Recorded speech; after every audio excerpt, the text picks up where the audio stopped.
সেহরির জন্য গরুর মাংস ডাল রান্না করবো।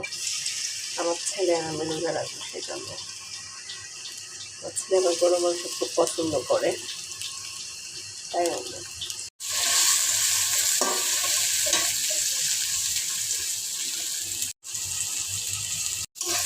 আশা করি সবাই ভালো আছেন। সবার রোজা কেমন কাটছে? আমার অনেক ঠান্ডা, শরীর প্রচুর খারাপ ছিল, আর গলার চোটাও ছিল, সেগুলো কথা তেমন একটা বয়স আসতেছে না ভালো। আসলে কি বলবো, কিছু খাইতে আসলে ভালো লাগে না। কি দিয়ে খেলে যে পেট ভরবে আল্লাহ যাবে। যা রান্না করে কোনোটাই খাইতে ইচ্ছা করে না। আমি দিয়ে দেবো রসুন বাটা। আসলে গরু মাংস হলে রসুন বাটাটা বেশি দেওয়া দরকার, রসুন বাটাটা আর পেঁয়াজটা দিলে তরকারিটা ঘন হয় এবং ফ্লেভারটা সুন্দর আসে। আমি পরিমাণ মতো আটা বাটা দিয়ে দিলাম।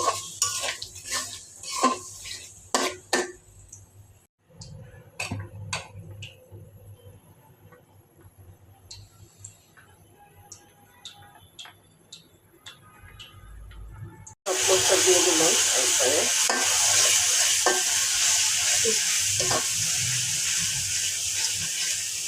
ইফতারের সময় হয়ে যেতেছে, এখনো পেঁয়াজ রেডি করি নাই, পেঁয়াজ রেডি করতে হবে।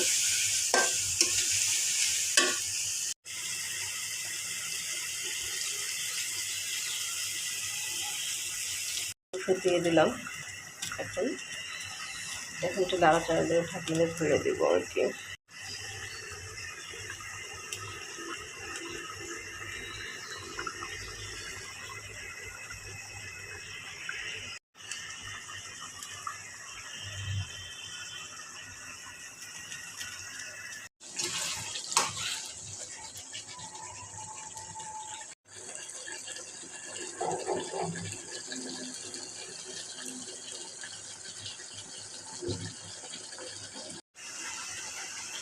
মাংস কষানো হয়ে গেছে, আর একটু কষাবো, তারপরে আমি আলু দিয়ে দিব।